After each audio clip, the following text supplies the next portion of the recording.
What's up, everybody? Oh my God, we got to clean this camera here. Good thing I brought the toilet paper. Here we go.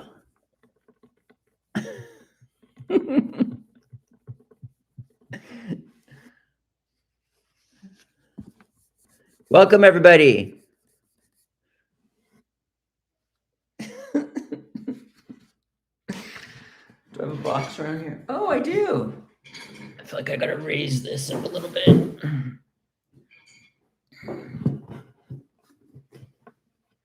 Welcome. Deborah's here.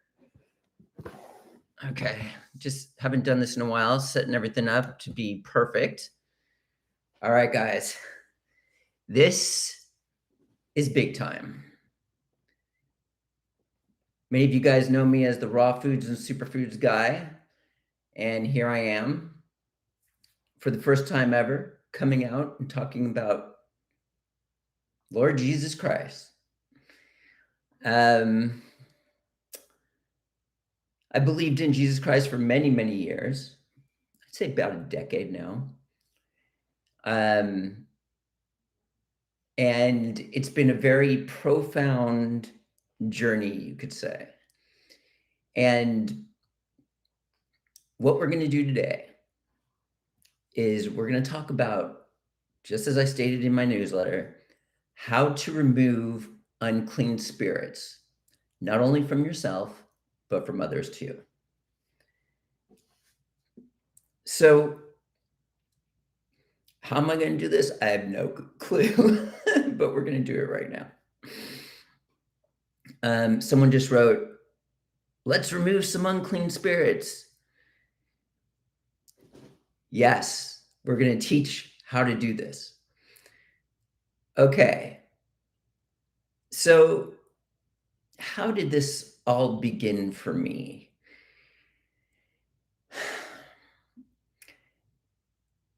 Before I even knew about Jesus Christ and before I believed, I used to try to figure out why I had misery in my being. I didn't quite understand I was always unhappy a lot of the time. For example, when I was younger, I would be going on a hike and I would have pain and misery on the inside of me. And I didn't realize, I have a logical mind and I didn't know what it was. You know what I mean? Like, why am I unhappy? What is this stuff? And it's not a physical feeling, but it is a feeling of suffering and pain. And many people in the world try to define it as emotional pain, emotional issues, or depression, or things like this. Well, in this arena where we have pain that is not physical, like bleeding or scratch or something like that, we're in kind of the realm of the spiritual world. And this is where all the stuff goes down. It's a battleground. And things are trying to come into your reality. We go into other people's realities, sometimes unknowingly. Sometimes things work through us to go through to other people's realities. Whatever it is, when you start to look at this pain and suffering that's not physical, but on I don't even want to say emotional, because we're not looking at that. Any type of suffering and pain that you have on the inside that's not physical, but in essence, it truly is physical, because the spiritual world is just as real as the physical world, if not more. And so what is happening is the inner workings of the spiritual world. You could be getting poked, and you could be a thing could be coming around your entire being, like a snake, just wrapping around your spiritual body, tightening up and you think, in your mind, you're trying to make it logical. What is causing all this? What is it? What's happening here? You're thinking in your mind, is it because I did this, or I reacted this way to this person? And then we go in our minds, we're not even present anymore. And this just allows this failure of like you're out of your being right now, and things are kind of have free game in your reality on a spiritual level, if that makes sense. So the question is, how does it all work? How does it all come together? And before we get into this, in my newsletter, I stated it's time to become a child again and believe. And the Bible is the ultimate history book. It's absolute truth. Moses did part the Red Sea. Noah did build an extraordinarily huge ark where two of each animal truly got on and they went in the rain. David took a stone and hit Goliath and killed him in one shot. I mentioned another one where Joseph was accused of rape and went to jail even though he didn't do it. And because God favored him, he was favored by the jail keeper and all the people in prison. He actually became head of prison, and it just miraculously worked out to where he was a seer of some kind of dreams, and the king wanted to interpretate an interpretation of his dream, and a person remembered Joseph in jail. They took him out, and he became like the king's right-hand man. There have been many times where there'd be wars, and then like, King David would be like, hey, God, should I go fight this? Will I win? And he would say yes, and he would definitely win. And God would tell some seers, hey, only bring 30 people against thousands, and I'm going to prove to you that I'm the reason you're going to win this. So it's about having kind of like faith, like that never-ending faith, just knowing that if you went to jail tomorrow, if God's going to favor you, you're going to have a good time in jail. Or if you're about to go into a court case and God wants you to win, then you're going to win. There's like whatever he says goes. But what I'm trying to say is we need to believe and become a child again. This is probably the first step into being able to remove unclean spirits. Now, another very important step is to believe in Jesus Christ, the Son of God.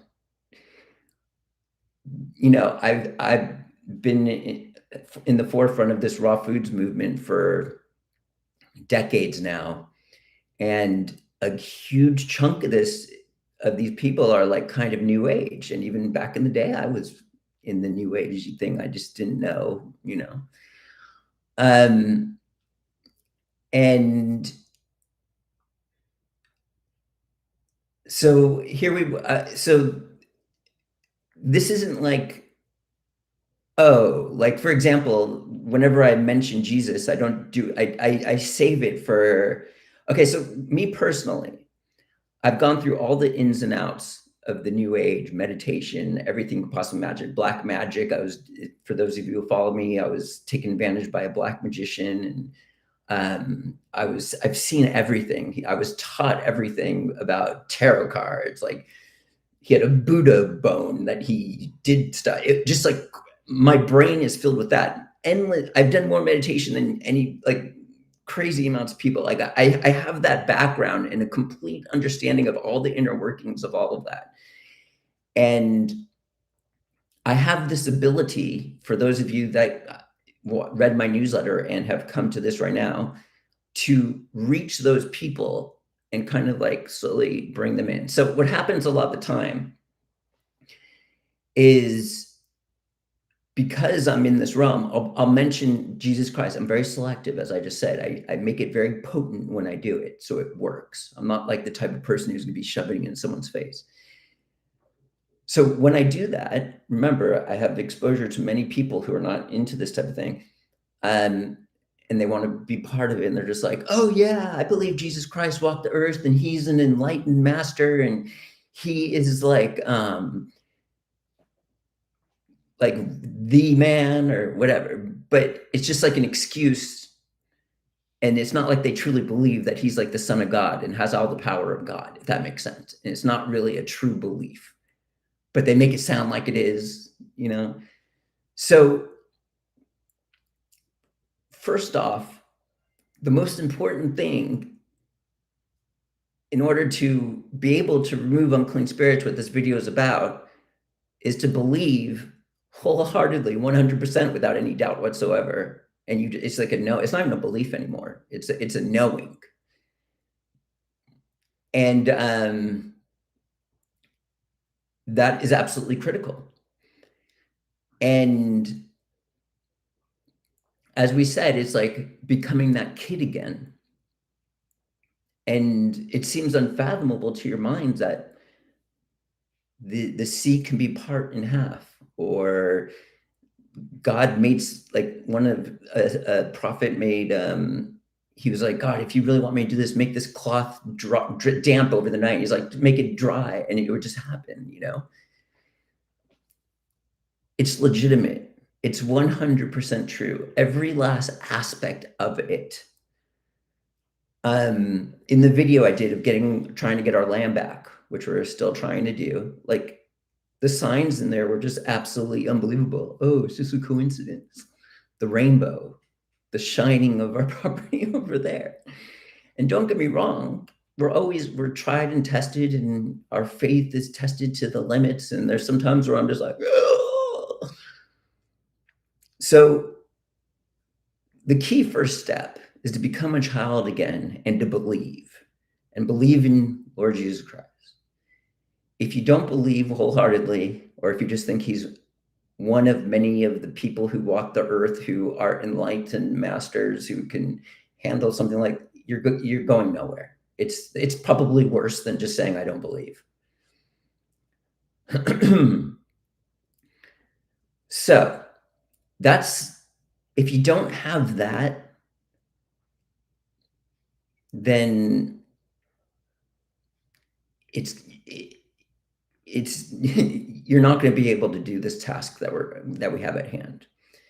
Now, I sent this newsletter out.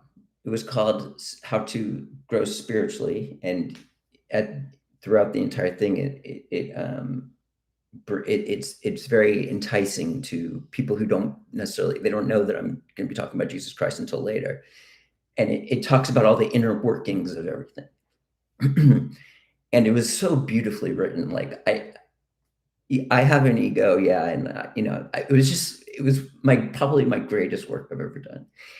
And I was thinking this might be like big, So out of the tens of thousands of people that I sent that to, I got 115 subscribers to this newsletter list that we're on right now. 115 subscribers.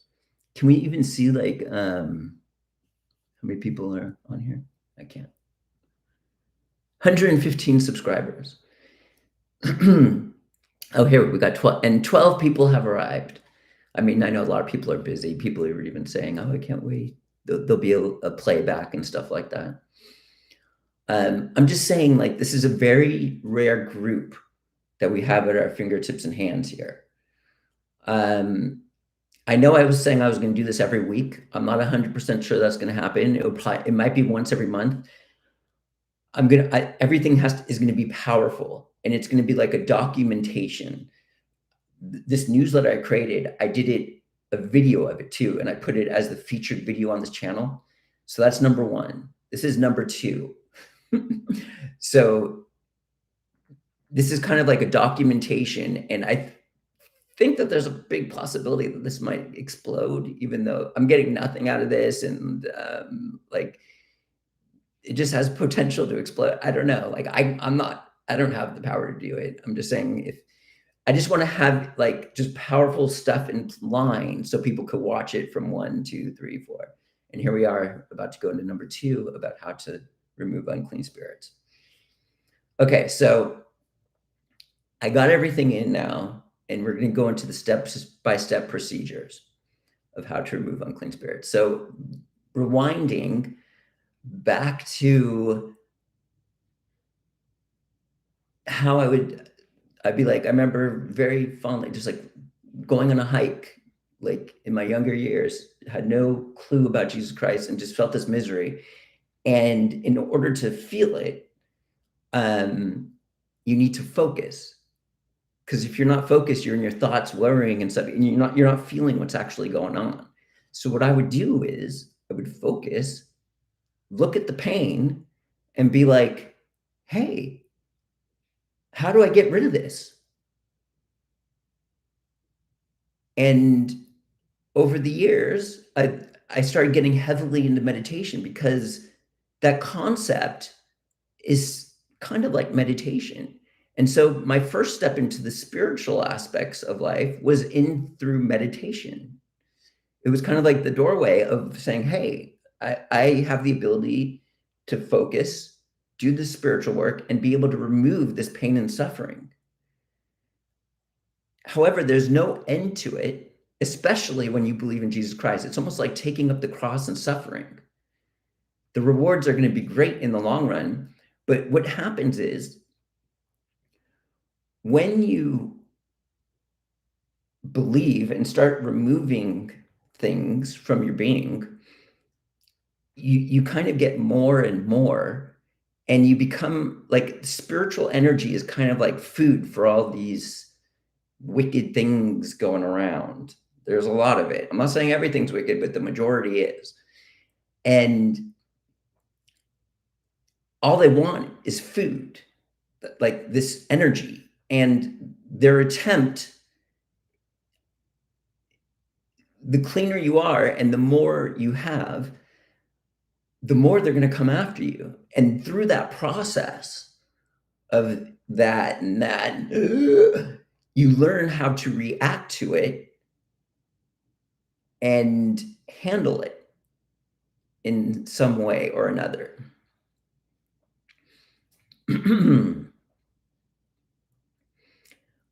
So here's the next part. So through this process that Eastern mystics have capitalized on, which is merely just becoming present and focusing and being out of your mind, this is simply it's kind of clever because it's almost like it's so important to focus. Like when you pray to God, you're not going to be like in your mind. You need to focus and do it and stop thinking and put all your energy into it, and you're focusing and praying. So it's all about being present. And so Eastern mysticism has capitalized on this and has made it sound like the ultimate Eastern mysticism spiritual extravaganza, when in essence, all it is being present and focusing and being in your being 100%. Because if you're not there, other things can be like, remember, we're going to be talking about possession and moving unclean spirits. So when you're not there, what is possession? It means something else is. And when you're like in your thoughts, glazed over, your eyes are open, but you're not seeing what's in front of you.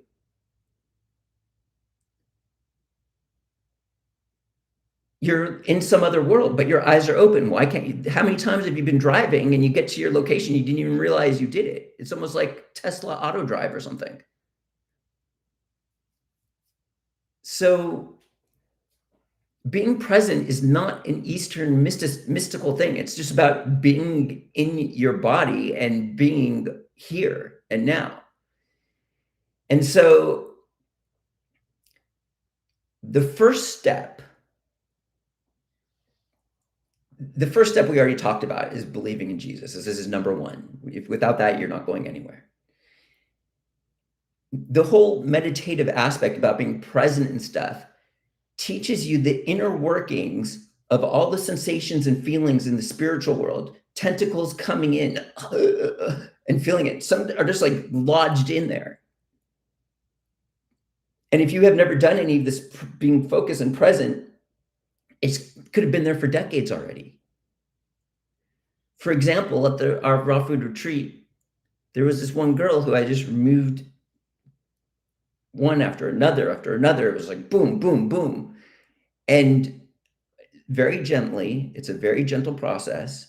And I suffer when I do it, but the suffering that I go through is almost like pleasure to me these days. And as I did it, it's just like a very gentle, I'm like, do you know what this is related to? Like her mom, like she could sense that it was just like, and I could even see it on some level. So the inner workings, we're going to get into a whole nother level of this in a second. There's like stages here. But however, the inner workings has to do with being present and believing. This is the first stage. And we're actually going to be looking. Let's say you have a disease, that like a pain that's always happening in your kidney or this area or that area, or you always have this pain somewhere inside. It could be something that's just been lodged there for decades or whatever. And so instead of like running away from it and allowing it to just drain and drain, we want to focus and take a look at it. And when you do that, you have to sit with it, relax that pain area of pain. We're going to go into these inner workings in just a minute. I'm just saying, like, there is something about spiritually being able to remove these things. This isn't like the big boom, like you're able to have retreat guests and remove thing after another and after another. We're going to talk about that in the step next. But the first step is to understand all of the inner workings within us and figure that out and start cleaning ourselves out and doing the work, like understanding like all the things that are happening. Like, for example, I was just giving you one technique where you rest the area where it's like in there and you just like have to sit with it, and then all of a sudden it could just release at some point. Sometimes it takes a while. It's been in there for so long. I have the ability where I could just go into someone right now and in an instant. And the evil black magician who worshiped the devil for many years had that ability and convinced me he believed in Jesus by removing things. I could see spiritually this level. So I could feel like after I was having a conversation with him and he would just remove everything from me, like it was just like, oh my God, this is just like the most amazing feeling in the world. This is it. Like I need to, and don't get me wrong, I'd be like, all these things try to come back and it's like, and then he would do it again. It was just this is how I was fooled back in the day. That's a whole nother story. So this is a big step, and we're going to go into more intricate details about the how-to of that aspect. But there's another very, very important aspect. And it's kind of rewinding back to, you need to believe in Jesus Christ wholeheartedly with 100% faith, no doubt whatsoever, in order to be able to do this, not only to yourself. You could get some progress by yourself, but you're not going beyond yourself, if that makes sense. So how do you go beyond yourself?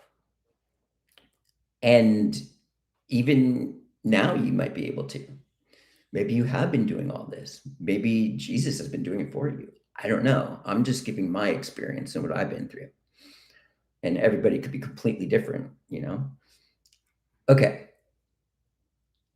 So in the first newsletter I wrote, the one that I said was epic and my greatest masterpiece, I talked about the most important thing for spiritual health and growth. And I talked about the number one thing you could do is this. And what that is nothing goes beyond this about healing spiritually and growing spiritually. If you do this, the possibilities are endless. And what that is you look up or you pray, you say, Lord Jesus Christ, I am sorry. I am sorry for everything that I have done. I didn't realize that everything I was doing was you were watching. I didn't realize that I was causing so much chaos. I am sorry. I had no idea.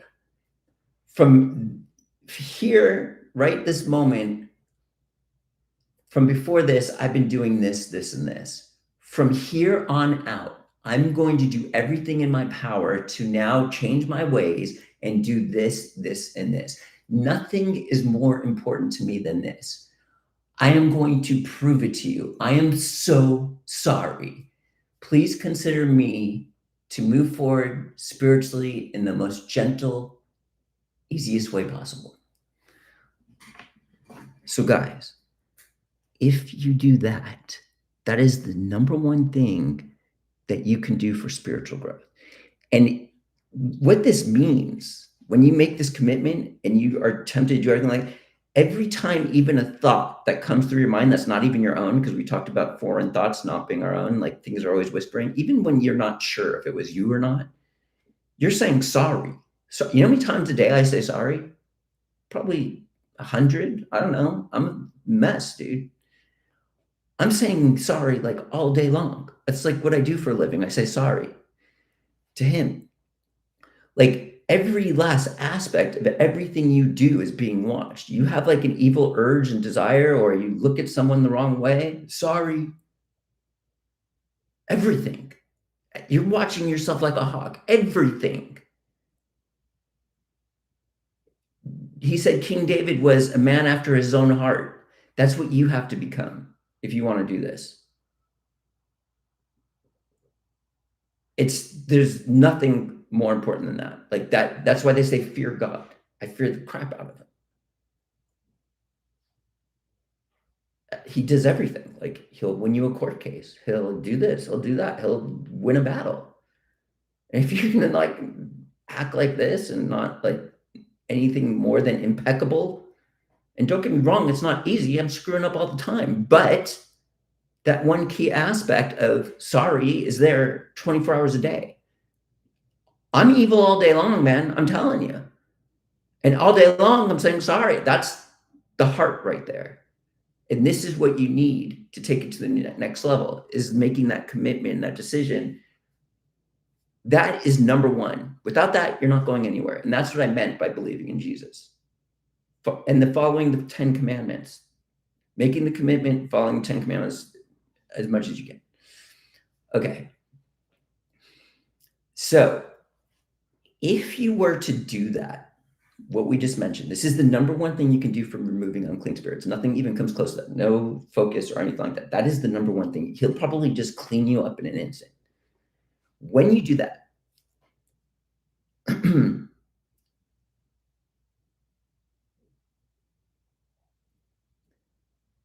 there is a very good chance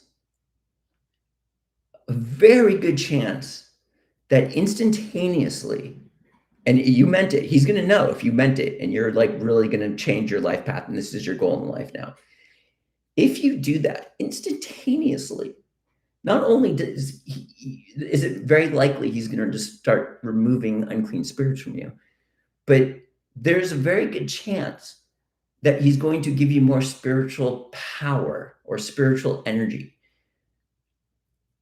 I know that this word is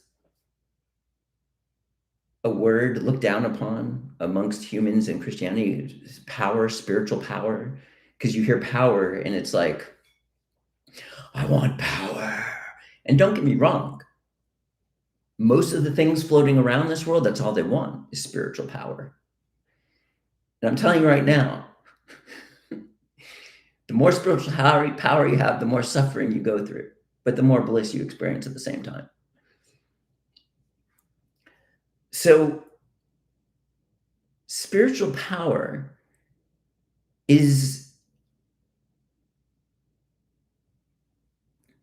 not a negative thing, and it's not something to brag about. Anything that I talk about today is not me bragging. I am here to simply talk about the Father plainly. And for a decade, I've just shut up. And I've went through chaos, which we're going to talk about in a second, for 10 years. And so if you make that commitment, there is a very high chance that not only is it going to remove things, just having more spiritual power is automatically going to remove things from yourself. That's just the thing is the power deal. So when you make that commitment and truly do it, there is a very, very, very high chance that he is going to gift you and grant you more spiritual power.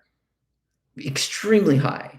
If you do this process wholeheartedly that I'm telling you about right now, this is the number one thing you can do. And what does it mean? What does this mean that he's going to be granting you spiritual power? So we all have life force and everything like that. And it just comes from what New Age people would say is the source. And the source is Jesus Christ. He has the ability to give wherever he wants. He is in charge. He is like God, but he's the Son of God. God has given him all power over everything. So if you make this commitment, let's say right now he's giving you a certain amount of life force and power, like on an ongoing basis, keeping you alive. It's like your blood. That's why it's Jesus Christ's blood, and he gives you a certain amount. So he gives everybody a certain amount. And then when you make this commitment, there's a great chance that this is going to go more into a greater power of a greater inflow of spiritual energy in your being on an ongoing basis. And then what can happen is these spiritual entities or things that are encompassing us might be weak to someone who has a lot of spiritual power, but to someone who is just getting started, these things are going to have no say. They're just going to immediately go, like they can't handle it or something like that. One of the issues is being granted more spiritual power is you need to learn how to handle it, how to be able to utilize it. It's almost like it's about, it might be too much for you. And so it has to be a gentle, slow process for many people. Me, when I made that commitment, I was like, I want to go all the way. Nothing is more important to me. I was like, I don't care. Like, I was at a point where I was rich at that time and had everything I ever wanted. And, I was just like ready. I was like, I discovered him, like, whatever. I was even warned, like, you could lose your houses, your finances, your health, your body can crumble. Like, it doesn't matter. Like, you're going to be tested to the brim. I was like, I want to go all the way. And I was like electrocuted for like 10 freaking years of spiritual energy to get to the point where it was just insanity what I went through. Insanity. So some people might not even want, they're happy with what they have and where they're at. And there's nobody is better than anybody else. I'm going to read this stuff soon, by the way, guys. I got to go into all this stuff. So when you're granted more, an increase, there's going to be, you feel more of the bliss, but you're also going to feel more of the chaos at the same time. Remember, I said the more you have, the more suffering you go through. So while you might have a little bit more power over the unclean spirits and things like this, they're going to use everything in their power to like do whatever they can do. You're also going to feel more of the so like if you can't handle emotional pain, what people call sometimes emotional pain, and it's just too intense and you just like flip it and lose it in your mind. I've lost my mind many times, just my wife and my children over the 10 years. I'm doing really good now. But I'm saying like, maybe this isn't something you'd want to do.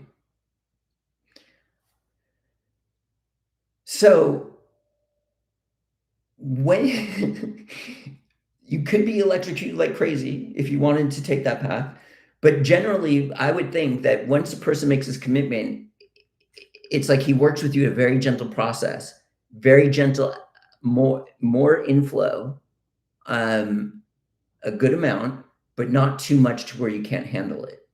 And then what happens is it's like, remember the parable about wine skins.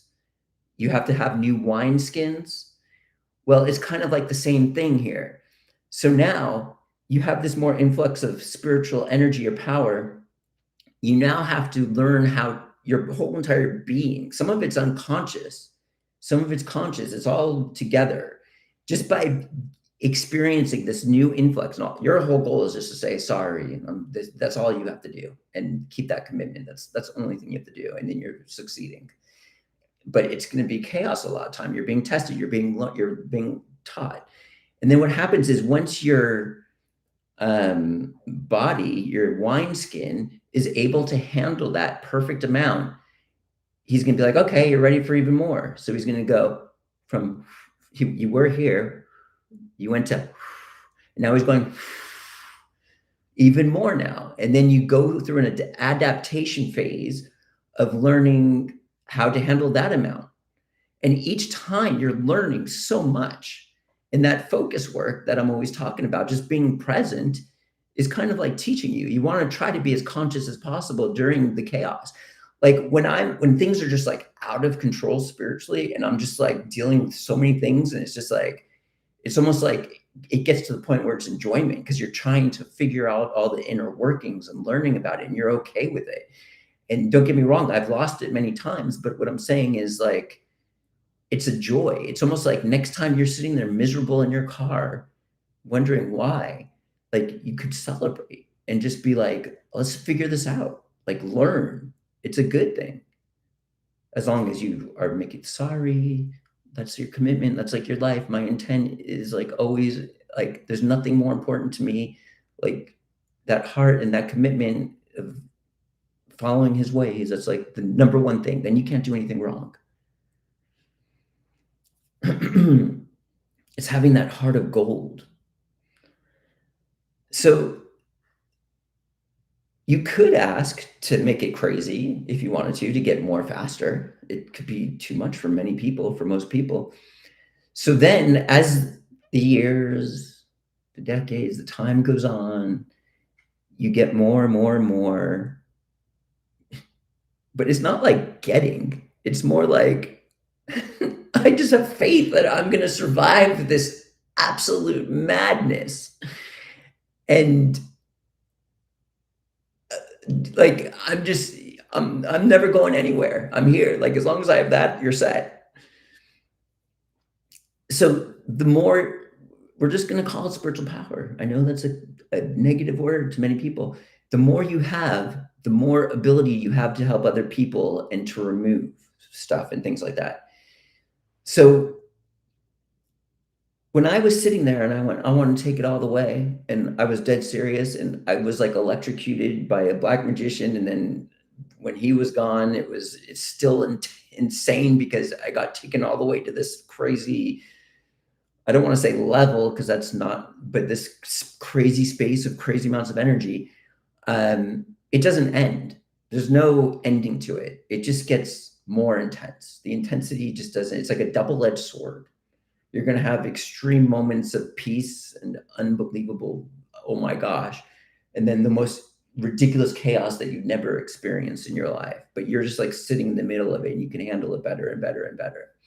And so the more of that you have, the more of an ability you have to remove the unclean spirits from not only yourself, but from other people. So the thing is, like, from my experience, like, yeah, I'm dealing with like when you're down here, like in my beginning stages, it seems so intense, but those spirits that were encompassing me are probably like, just like nothing anymore. Just like flick them away. You know what I mean?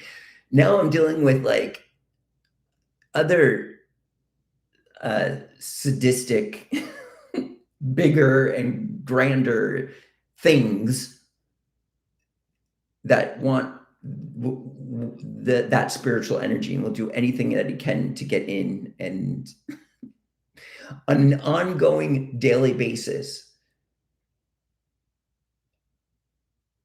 it's almost like I'm coping. It's like insane. Many days, some days it's not, but like, you guys, it's insane.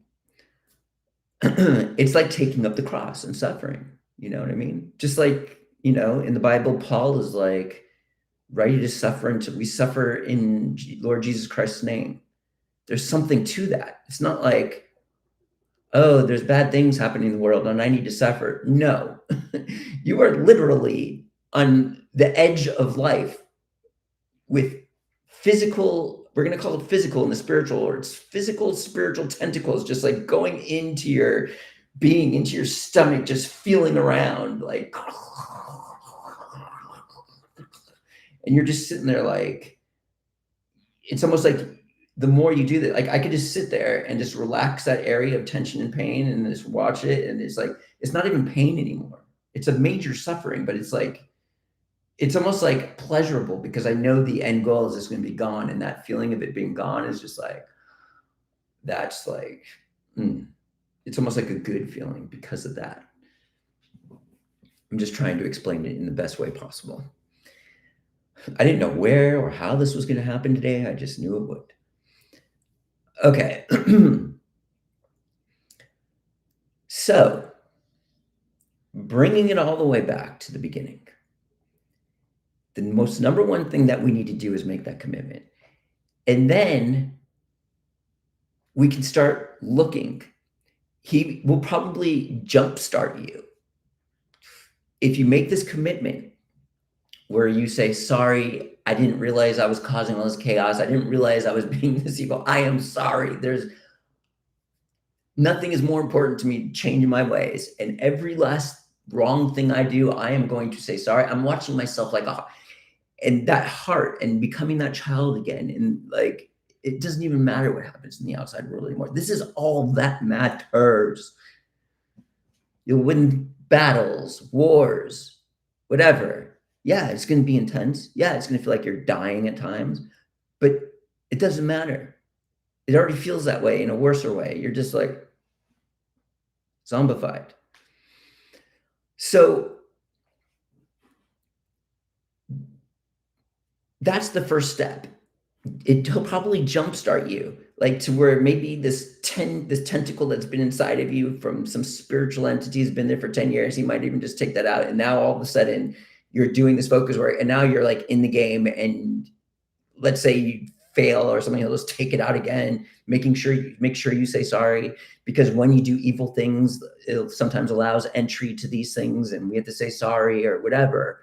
Or these things make you believe you did something evil, and because it's a foreign thought and it comes in and you got to, sorry, like it's just, and your power comes from that focus, being present.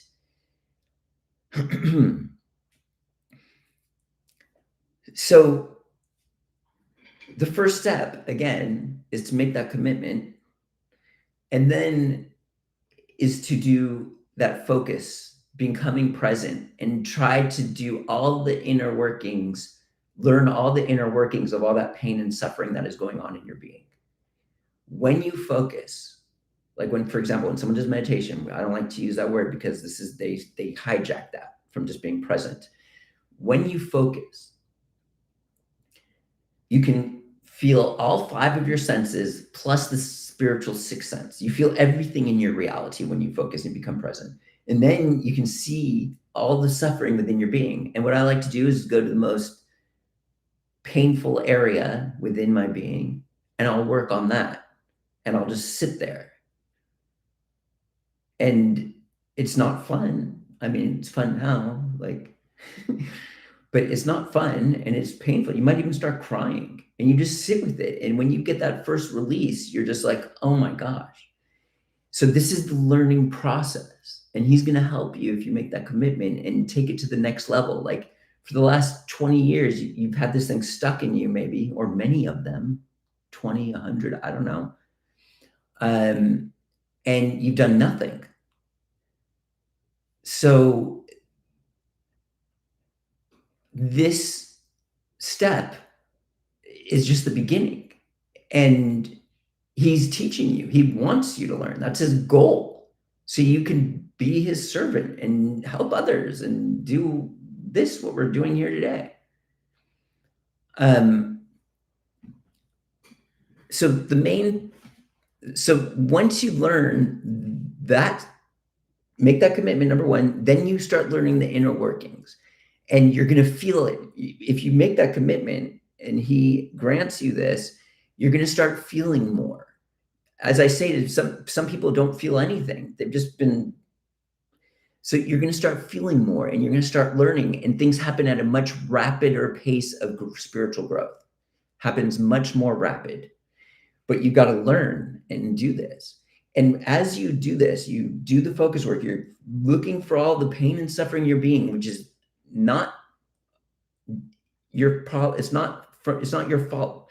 It's not you did something wrong, or your dad treated you bad, or you have family issues. It's not that. It's literally the spiritual world. Your spiritual body is in pain because you are being injured by foreign spirits or entities or demons, whatever you want to call them. That is the truth of the matter. It's not your fault. It's literally what the world is. It's like, let's say you're in a physical war.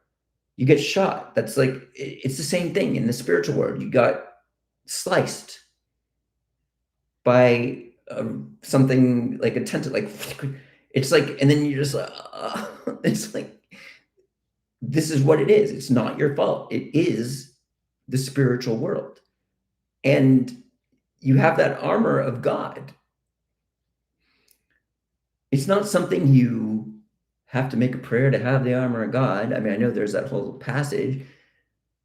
By making that commitment and having that heart of gold, that is the armor of God. And so here you are, invincible. Don't get me wrong. It's going to feel like you're dying at points, but you now have eternal life. There's no stopping you. Nothing can hurt you. There were times where I was mutilated in the spiritual world, and I was lying in bed. I'm like the guy who's like, I'm ready to go after the biggest serpent in the freaking world. Like, I don't care. I've got God on my back. I was sitting there like literally, I was hanging onto a thread of life, and then instantly, boom, regenerated. Like God just did that. He's probably laughing at what I had done. We're gonna go into all these questions in a minute. So, invincible when you make that commitment. And then you got to start doing this. I don't even like saying focus work, but being present and learning all the inner workings. You have pain and suffering in your being. You have to seek out that pain and suffering. And if you seek it out the wrong way, it might make it worse. But that's the learning process. When you seek it out the right way, it makes it less. And then you start to do that more and more and more. You do the less and less and less until you've mastered it. And so this is like the first step of removing unclean spirits from yourself. And if you have that Jesus' spiritual power on your back and his help, like he knows exactly how to train you, and you're set. That commitment is number one. And then you're just like set. That commitment that we just talked about is like key. So then that's the process of learning how to remove unclean spirits, is making that commitment and then discovering, becoming present, looking at your reality and observing all the pain and figuring out how to do it on a spiritual level. This type of focus, looking that way, looking up. You're going to have to figure this out on your own. Each situation is different. And it's a never ending learning. I'm learning still. It's like a never ending thing. And so he's going to guide you if you're walking down the street, there's probably like these huge, nasty things just like, and you wouldn't even see them. Like you just have him. There's nothing more powerful. So when you start to do this, you get granted more and more spiritual energy or power, whatever you want to call it. He's just going to be blowing more of that into you. The more you can handle, the more you're tuned to being like refined, to being you're becoming a better and better person. Like your intent becomes better. He's like refining you. He's like making you better, making you stronger, like in every way possible.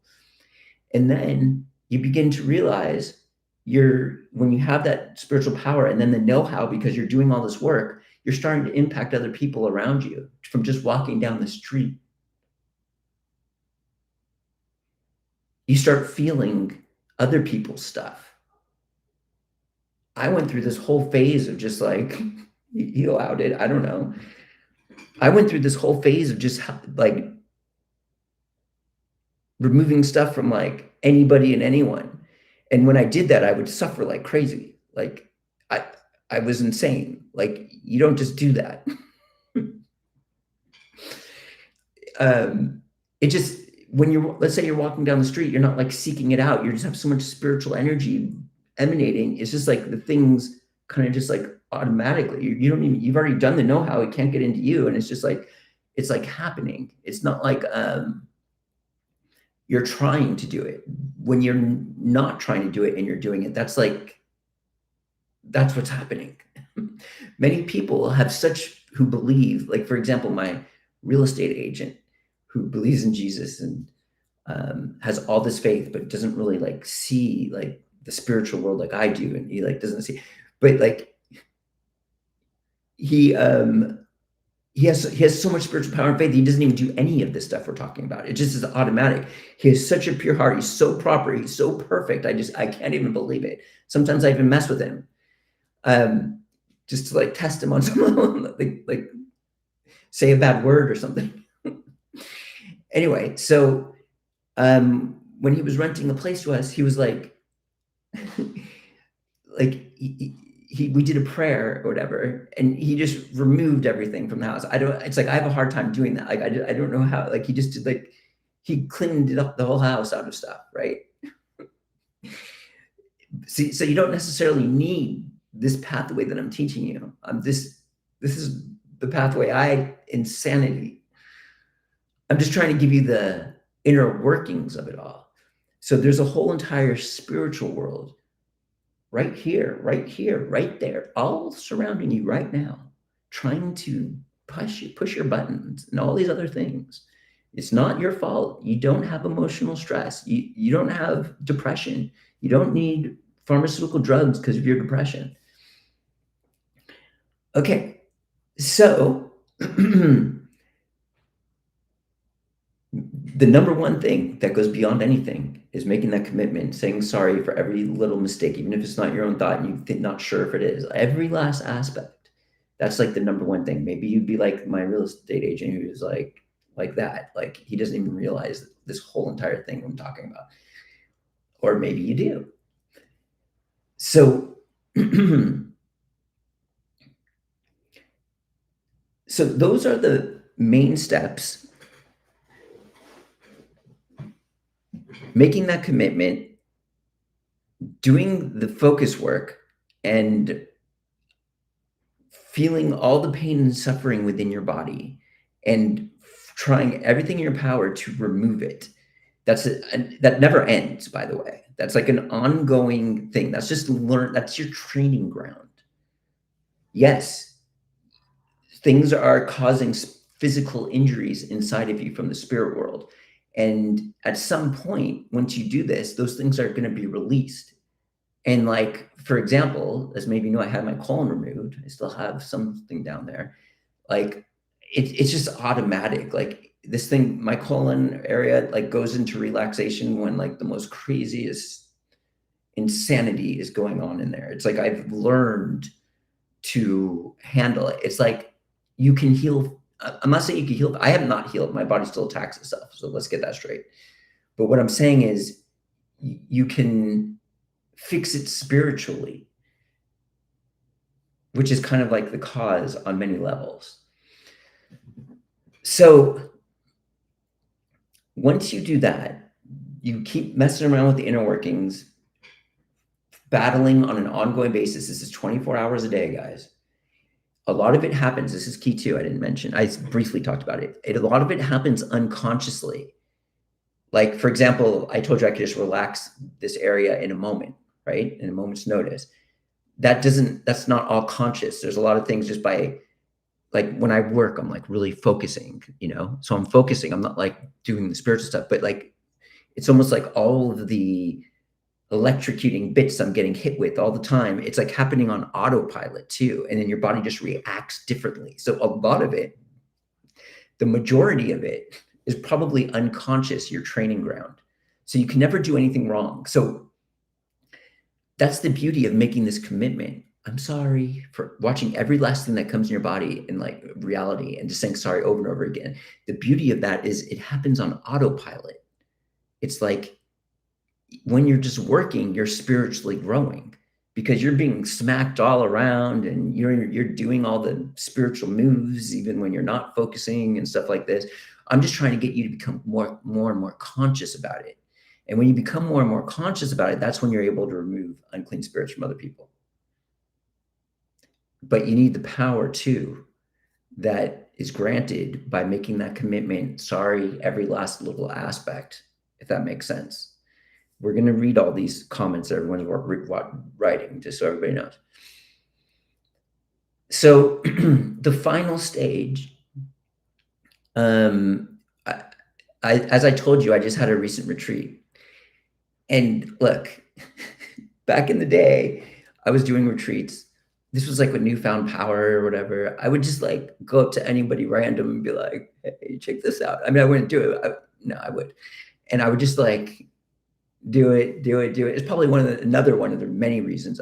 The blind magician is a big portion of this, but why I might have gotten sick on another level. But I remember being on an airplane once and just closed my eyes and I must have healed everybody on that entire plane. Like I wasn't supposed to be doing that, I'm certain.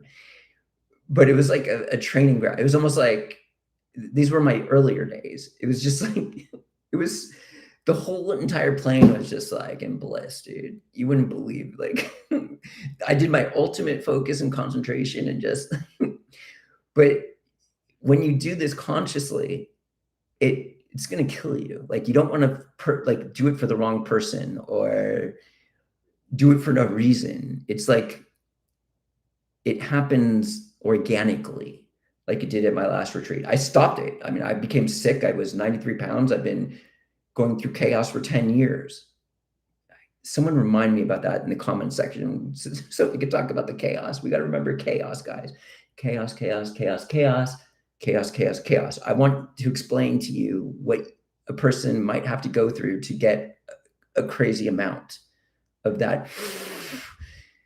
Remember, I said you could lose your family, your money, your health, everything close to you, kind of like Job, but he didn't, his was for another reason. That happened to me. Okay, so this type of thing you want to happen organically. And so I'm just like the cute little kid, God's kid or Jesus's kid who caused all sorts of chaos. He just like wiped it away, like whatever, like he's learning, I'm going to teach him, he's going to get it. He's going to suffer like crazy. So I purposefully don't play those games anymore where I do it just to any random person and remove stuff. I mean, yeah, I just don't do that. It just happens organically. So at my raw food retreat that we just had, and we're going to start doing more retreats again, I give a spiritual talk. And it's actually the talk that is the first video, the featured video on here, and my newsletter that got you here. I give that talk. And I mentioned at some point, like, yeah, like, in a way, like, yeah, like I might have mentioned in like how I say here, I have the ability to just remove stuff or whatever. Very nonchalantly and not like bragging about it or like I almost like say it under my breath so you barely hear it. Like most people probably didn't even register it. So I'm at my last retreat. About half the people believed in Jesus, and the other half were like people who believed in Eastern mystics and things like that. They were heavily into that. It's a very these retreats. This is the most important aspect of it. I mean, everybody's eating incredible amounts of raw food. They all have a great time, but it's this spiritual cracking that happens there, like cracks, crack, crack, crack, crack. People are making choices, eternal choices. In Vilcabamba, the spiritual energy is insane. It's less policed. Anyway, I want to go back. So I go through a lot of like combat at retreats. Like, for example, people are going to have to like give their point of view, like of how I'm wrong. Um, and it's just like, it's painful to like deal with. Like all I'm trying to do is help. I get nothing out of you believing or not. Like it has nothing on my back. I don't care. I mean, I care. Like I want everyone to believe, but I'm just like, what do I get out of this? Why am I doing this? I go into immense suffering doing this. So at the retreat, we're probably gonna be here for 2 hours. No, we won't. I go to the retreat and I do my spiritual talk, and then I deal with all the flack. And towards the tail end, like everybody knows, towards the tail end, a woman comes up to me and was like, "Hey, hey, you can remove unclean spirits or something." I don't even think I use those words or whatever. I'm like, "Yeah, like this." Oh my God, someone coming. No one ever comes up to me. She came up to me. I was like, I'm just like, listen. I'm like, yeah, what? Yeah, keep coming. What do you have to say? Can we like meet or something? And it wasn't like a meeting to clean unclean spirits, just to talk about it. You know what I mean? But I knew what was going to happen. And this is a very rare occurrence where someone believes and actually wants this to happen. And I'm like, yeah, let's go do it right now. It was probably an hour later or something. So we go away to another area of the retreat center that we're at where no one would go. And I gave her the whole training downloading session. Like, this is what's going to happen. You're like, you're probably going to experience this and that. And you'll probably notice someone very close to you. And like, as soon as that's removed, they're probably going to call you within 2 hours. That's happened to many retreat guests when I was more active in doing that without like this way. Like seriously, I could see that it was their sister or brother, and I would tell them, I'm like, they might even call you. And then they would call and be like, try to get them emotionally like. So, I give the download, I give like, it's going to be intense, like on an ongoing basis. This is how life is going to be. And you got to like train, like you got to say sorry every last moment. Like I give them the whole spiel. Anyway, so we're sitting there. I hadn't done it in like years. I'm like, how do we do this again? And so we're just sitting there. We look at each other in the eyes, across from each other. And it took me a couple minutes. And it was just becoming present with this woman and doing the focus. And like the spiritual power is so profound. These things inside of us, this is a good one, try to like get you to react physically by like digging into like one area of you spiritually, like and tightening that area. Like I've kind of just like have been through so much. It's like, so we're just sitting there and I'm just like sitting there with the focus. Everything's like going spiritual energy. And like the way I do it is so gentle. It's just like this, and like it's like coming out, it's coming out, it's coming out. And because I can endure the suffering and the pain, it's much easier. It's like I'm relaxing the area of tension and suffering. And because I'm doing that, instead of like yanking or something like that, where she would suffer more, it's just almost like relaxing to where it just disappears on its own. And then it was just, and then another one, and then another one. One was really intense and it was her mom. And it was like, she started her, like, I could feel the emotion and the like vibrations, and like to me it was nothing, but it was like all of a sudden like tears like started. Her face was just like this, like staying with me, right? And just like tears started coming down, and she's like, that one's my mom, like. And then it was just one after another after another after another. And what was very interesting, this was meant to happen. This girl started believing in Jesus 2 years ago, she told me. And she's been inundated with unclean spirits for so long. And she, in the midst of that, these things are getting you to think evil thoughts and causing you suffering and pain. And in the midst of all of that, she stayed faithful, believed in Jesus like 100% the whole entire time, and fought for 2 years without wavering faith. And so she came to my retreat and she was gifted this. Like, it was meant to happen.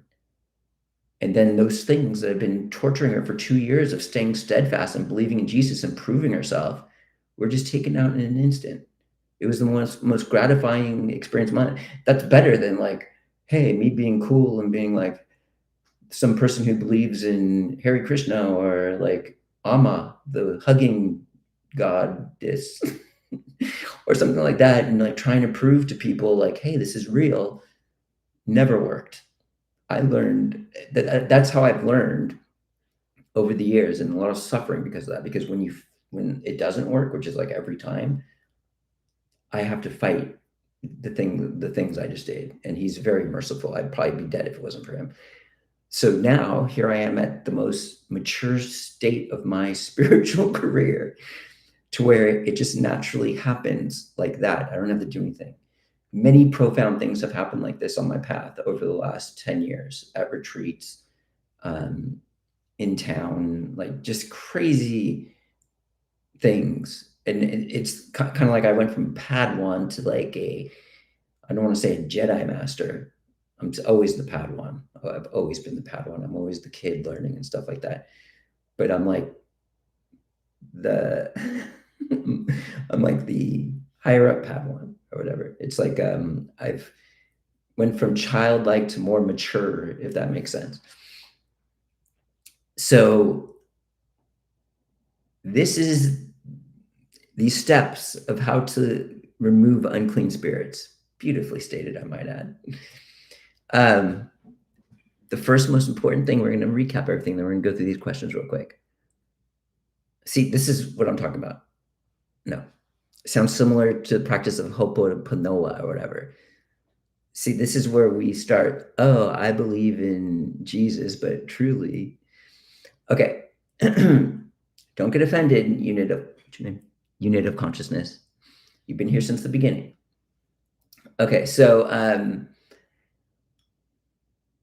the first step, you're not going anywhere if you don't make that commitment, 100% belief, realizing, I have to be good, realizing that concept of making this commitment. I'm sorry for everything I've done up to this point. From this moment forward, nothing is more important to me but how I act now. Every time I make a mistake, I'm going to say sorry and try again. Yeah.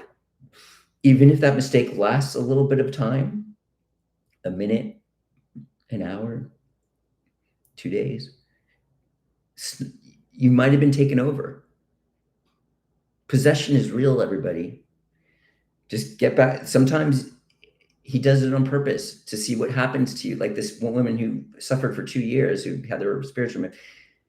Sometimes he's just gonna let it go and see what you do for 3 days. In this like it's almost like things are blurry, and it's like all these evil thoughts are coming through you, and you're just like, I can't believe I just did that. Sorry. This is talking plainly of the Father, everybody. I'm possessed sometimes. Like, these things are ridiculous. He's there to have your back. Like, there've been times where I see this thing coming like into my being, and I have no control but to smile evilly on my face. This thing is smiling evilly on my face. If you take this path, you are going to see this thing if you become conscious at certain points, evilly smiling upon your very own face. It's real. This is not a joke, guys.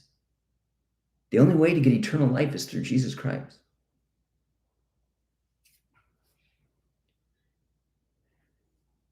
So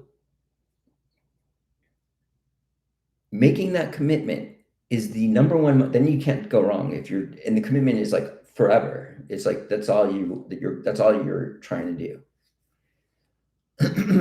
And then the inner workings of learning the suffering within your being, try to focus and concentrate and learn all of that, those mechanics, and that's the spiritual world where you're being attacked. And that's what you're learning. And once you learn the mechanisms of that and you make that commitment, more spiritual power is granted to you, and you have the mechanisms and the power at the same time, you have the ability to impact the rest of the world in a big way, more than you'll ever know. I don't even know what it is, but it's big. Like, you go to a big party, every single person in that room is impacted. I don't know how, like, here's another deal. Like, you just believe in Jesus. That's it. Not Michael the angel or angels. No, that's a big no-no. There's nothing else but Jesus. Like, don't fool yourself. People fool themselves. Mother Mary, like, they make that their God. It's another fool. Like, come on, like, stop it. It's only Jesus. And you can trick yourself in being like, oh, I'm doing good by believing. So many people are always like, oh, the angels are helping me. No, you only want Jesus to help you. If you try to get anything else to help you in existence, then it's not potent. And there's a consequence. I don't care if it's Mother Mary, Michael, the angel, or whoever else you think is God. There are consequences for that type of spiritual power, major ones. And so you are the angel on some level, because you are the one with making that commitment, doing all the spiritual work, and you walk into a party, everyone is experiencing it. People are like, oh, the angel. No. But don't get me wrong. There's a lot of evil vibrational energies, tingly vibrations that are masked as good in the spiritual world. Like, when you go to church, the emotional vibrations and tingly vibrations are very rampant. You think you've been touched by God. No, you're being toyed with. All of those feelings and stuff like that, consequence, major. So someone at my retreat asked me, like, these sensations and tingly vibrations and emotions are like some of the best experiences in life. Like, it's bliss. That's your energy being drained. Those tingly vibrations is your energy going away. And they're like, well, how do we react when there's no control and it happens? So that's one of the learning procedures. When you get a wave, like let's say you're in church and the wave that comes, you don't want to like give into it and let all your energy go. It's like you just sit there and you experience the rush through without reacting to it. It's like, I gave an analogy to this woman at the retreat. I'm like, let's say someone throws sand in your face, like, which is related to the tingly vibrations coming through. Are you going to like close your eyes and do what's best at that moment in time? Or are you going to keep your eyes open because the sand is there? No, like, when the tingly vibrations come, you don't surrender to that. You got to like figure out how to react so it has a less impact on you, to where you lose the least amount of energy. So making that commitment, doing all the inner workings, figuring all that stuff out, is the process, the procedure of removing stuff with the spiritual power together. Boom. Then you can remove unclean spirits, not only from yourself, but from other people. All right. Let's see what's going on in this guest chat here. Okay, good. It's not a lot. It's already 9:45. We've been on for an hour and 15 minutes. Okay. Okay. I'm a sorry sayer too. It's pathetic. Stephanie, that is the most least pathetic thing. I see what you're saying though. Like it is pathetic, but it is like you're there. You probably have more spiritual power than you don't even realize. And if you're saying it's sorry, if you're saying sorry to Jesus, of course, um, it's like my real estate agent friend. He doesn't even realize like what he's capable of. Okay. Oh, good. Stephanie's the one talking. Pick up your cross and bear it. Okay, so yeah, that's who she's believing in. Such a profound, true, and hard thing to face. Thanks, Matt. Okay, so then someone else wrote, love that, a heart of gold, the full armor of God. Yes, that heart of gold is the full armor of God that we were talking about. Like you're untouchable. It's not going to feel like you're untouchable. It's going to feel like you're dying and like suffering. But in essence, it's the full armor of God, and you don't even realize like the chaos you're creating amongst all the evil in the world. Okay. How long do you do it for every day? I know it varies, but so it's 24 hours a day ongoing is the goal. Remember, a lot of it happens unconsciously. When you do it consciously, it just trains yourself to do it more conscious, and then it trains your spiritual senses to see more. So the more you do it, the more you see. It's like exercise. So there are times where like I've allowed so many things in, even just like when it's not something I've done that's evil, things can enter. Like I open up or something to like an emotion or something, and like if another person's there, the thing that's harboring in them, yeah. And there's times at nights where like I've gone like a week or so where I'm just like inundated with like could barely breathe. All these evil thoughts are coming through more and more. And like just one night of the week, I wake up at like 3 a.m. I barely get any sleep, and I'm just like all there all night long, like hours upon hours upon hours upon hours until like sometimes I would only get 4 hours of sleep when something like that. But then afterwards, you're just like, oh, thank you. That's just one example. But yeah, especially when you're in the greatest amount of rest, like right before you go to bed, or like when you wake up in the middle of the night. The problem is when you wake up in the middle of the night and you start doing this, you have great success potentially because you're in a relaxed state, but you might not fall back asleep. And remember, I was saying so the inner workings, I didn't really talk about it. So focusing brings spiritual power to your reality when you focus, even if you're not looking at like the pain or whatever, just the mere act of focusing. And what that does is it causes like all these things embedded in your spiritual skin to just like they can't handle it. It's like a parasite. It's like it's like too much for it, right? And so then it starts like trying to grind into your spiritual skin and make it hurt right in that area. And when you're in your most relaxed state, when you wake up or something, you have the ability where that pain is just like, oh, it's so gnarly. Sometimes these things are so gnarly, like a parasite that you're removing. Like, it's just like, I can't believe I was there and I have to keep going through this. Are you crazy? You're in such a relaxed state. Like you could just feel you're focusing, and then your attention goes to that parasite that's just like moving around, trying to get you to lose your focus because you don't want to look at that pain. And then you relax that area of tension and you keep the focus, which keeps the spiritual power coming in and in and in. And then all of a sudden it just can't take it anymore and it leaves. There's a way to like remove it early by going, and then it removes, but it's not a full removal. It's when you stare at it to the very end to where you're not like yanking it out to where it just has nowhere to get, and it just naturally comes out by itself. That's like the ultimate removal you can possibly imagine.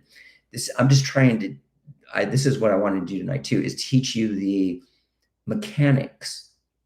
This is the mechanics, speaking plainly of the Father. That's like one of the main mechanics right there.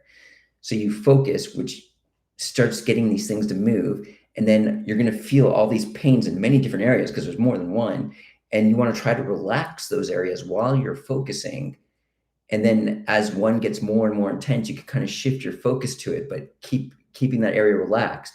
And you can, for example, you might feel it in one area, and then as you look closer and closer, it's moving, or you see the root of it somewhere else, and you just keep staring and staring and staring until it just goes away.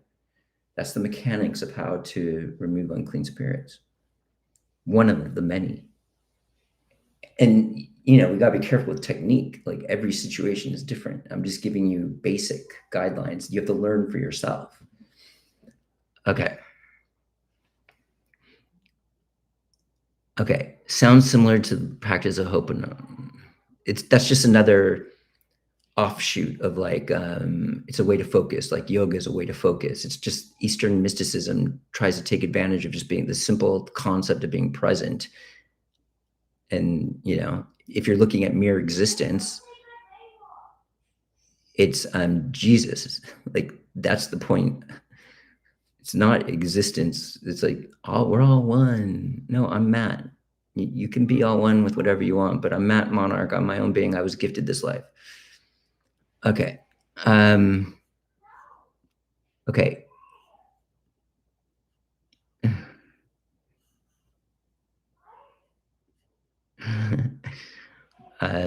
Okay, so Jesus is the way, truth, and the life. Thank you so much for your encouragement. Have you had experience with fasting and prayer? And then someone wrote some other stuff about me and my health and family and stuff like that. It's not in Jesus's name, so okay, so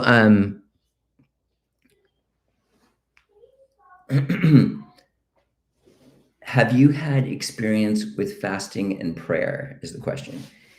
Okay, what I've explained today, making this commitment, giving you all the inner workings, the concept of nothing is more powerful than this trio. Nothing. Everything else is an offshoot. I have fasted myself to death. Literally. You don't need to fast to prayer. And don't get me wrong, there's examples in the Bible, blah, blah, blah, blah, blah, blah, blah. But like when people usually, it's like he says, when they'll fast when they need to fast. Let them be merry now, like his disciples. There'll be a time where they're fasting. The time to fast is not like, oh, I want to go prayer and make $1 million, or like make this happen in my life or that. This is just from my experience, and I might be completely wrong. So this is just my answer to the question. But when stuff is so intense to where you can't eat, but you need to fast, this is fasting and prayer. Because there are times where you just can't. It's so intense. It feels like you're going to die. It feels like something crazy is happening in your world, and you're just like, yeah, my disciples will need to fast one day when they're in freaking jail and they can't believe that their life is aligned. They're about to be stoned to death. All they could do is fast and pray. That's all they could do. Like, this isn't something like, oh, let's starve my body, degrade it so I could pray. I mean, I'm sure there's parables where Jesus went and fasted for 30 days and prayed to God and stuff like that. Again, I'm just giving my opinion here, and I think there's some legitimacy to that. Like, we're not Jesus. Anyway, it looks like I've answered all the questions. We've got this documented on this YouTube video. I will probably send an email stating that this is live now. You can watch the replay. Maybe I will do another hangout Thursday. Maybe it'll be once a month. Maybe it'll just be whenever I have the ding, we have to do this. What we have here on this channel is like the people who care. They really, like, not many people are here. Many people will probably watch the replay, but it's not going over 100 people. Like, I mean, maybe people are gonna share it, and I don't know. But like we're dealing with a major strike force here. Maybe he's raising a army. Maybe we're raising an army. I don't know what's happening. I was just guided to do this. There's no personal benefit on my end. There is no personal benefit in my life. And so it's like, I'm like, you guys, I am like busy all day long. And then I got my family. I am nonstop. And like any extra work that I have to do that I don't want to, like I don't have to do is just like, you guys, I postponed this. I mentioned I was gonna do this weekly like months ago, and here I am finally doing it. I got the message loud and clear that if I don't do this, I'm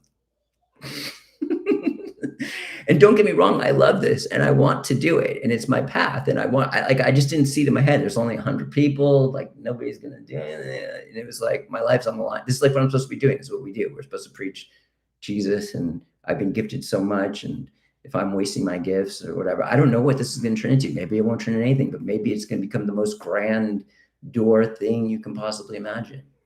Why else would you want me to do it? Or maybe we're just training a strike force here. Maybe the end of time is coming and we are the strike force. How cool would that be?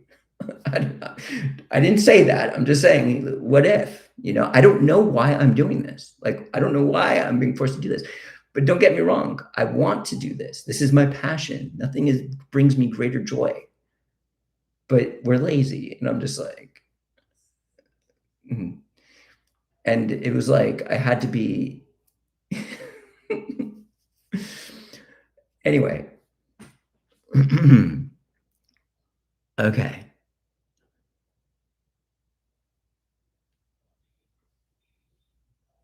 Okay, everybody.